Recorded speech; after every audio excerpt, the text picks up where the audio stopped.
Hi everyone, my name is Yasoob and I was recently asked by Elena to make this video sharing the details of my life. She believes my life is inspiring. I beg to differ, but either way, she is a great mentor, an amazing person. So when she asked me to make this video, I couldn't say no. In this video, I will share as many details as I possibly can regarding where I began from, where I am in my career right now, and where I hope to be in a couple of years from now. And so without any further ado, let's begin. I am a full-time student at Colgate University in upstate New York. I have authored a book on Python called Intermediate Python. It is currently being used at a couple of different universities as supplementary material. I have been blogging about Python and some other general topics since 2013. I have written a couple of different programs which have been used by thousands of people all over the world. I have also given talks at a ton of different places. The biggest one of them all was the EuroPython conference in Germany in 2014. I was the youngest speaker at the conference, and I guess the conference had more than 1,000 attendees. So, how it all began? I have been programming since I was 12. It all began with the game Club Penguin. I don't know how many of you know of this game. It is just like Sims. It is a multiplayer game. You have a penguin and you can buy stuff for your penguin, like clothes and bags. The only caveat was that most of the stuff costed money. So if you wanted to get ahead of everyone else, you had to pay real money. I was 99% sure that my parents were not going to allow me to use their credit card, so I decided to search for a hack. I came across a software called Penguin Storm, which allowed you to buy whatever you want without paying anything. My life was perfect until I found out that all of the things which I bought using Penguin Storm were only visible on my laptop. I became intrigued and decided to figure out what was going on. I decided to learn how that software was made so that I could fix it. My research led me to Visual Basic. I went to a local bookstore and bought the Visual Basic 2010 step-by-step book. I brought it home and asked a programmer to teach me. I can never forget the way he looked at the book and then at my face and told me that I should drop the idea altogether. His reasoning was that grown-ups struggle a lot with programming, so how can I expect a 12-year-old to learn it all? I was really stubborn at that point, and just to prove him wrong, I decided to learn it all on my own. Learning Visual Basic was hard. I had no clue about what variables were, and algebra was an alien topic for me. I started doubting my ability to learn all of this new stuff because it wasn't making any sense. But then again, I reminded myself that I had to prove that guy wrong who told me that I couldn't learn programming. Fast forward a couple of weeks and numerous other programming languages, I encountered Python. It was a breath of fresh air.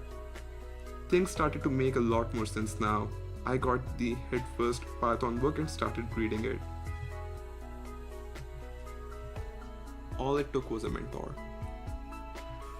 I can still remember that time when I was struggling and the concepts of regular expressions.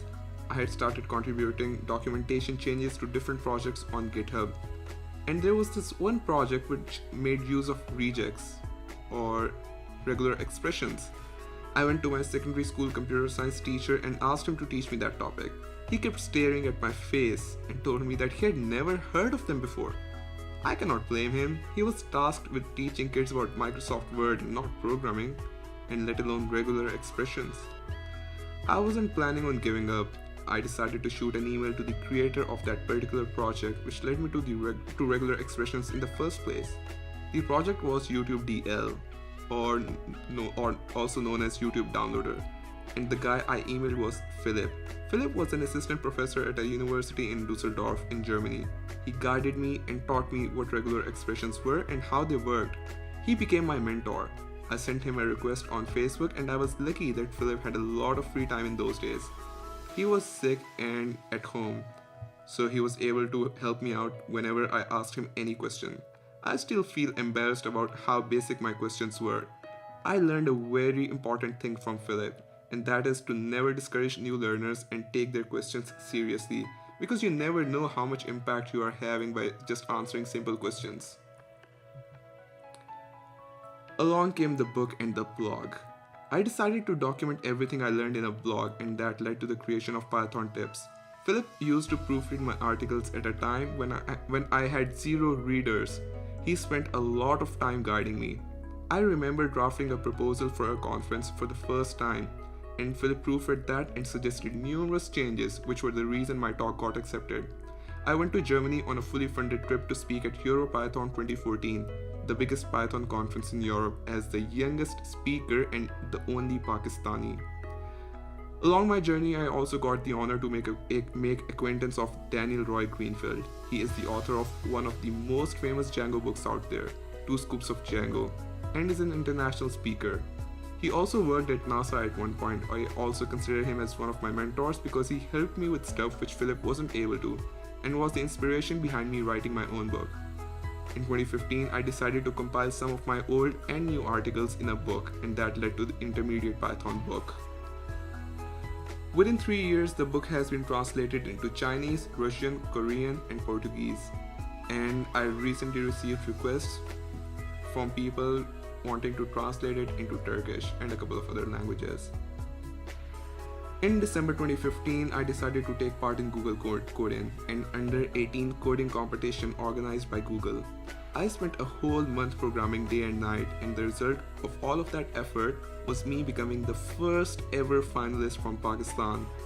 I met some really amazing people over the course of that competition, and a lot of them are still my really good friends.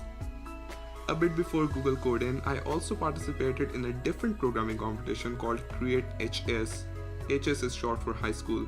It was a high school programming competition which was judged by people from the management of Reddit and Microsoft.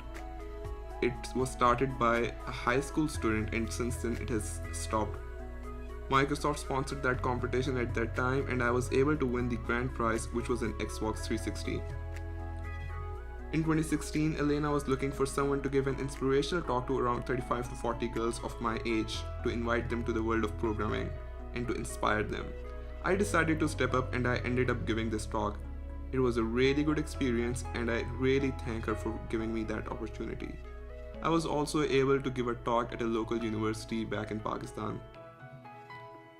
During this time, my grandfather passed away. He died at the age of 115 plus, and he lived with my family my whole life. He had ALZHEIMER'S when he died, and I decided to work on something meaningful, through which I could channel my grief. I used scikit-learn and the Keras library to work on a machine learning project which could help predict the onset of Alzheimer's. I made use of support vector machines, artificial neural networks, and a freely available online dataset known as Oasis dataset, and by the end of my project, I was able to achieve an accurate prediction of 88%.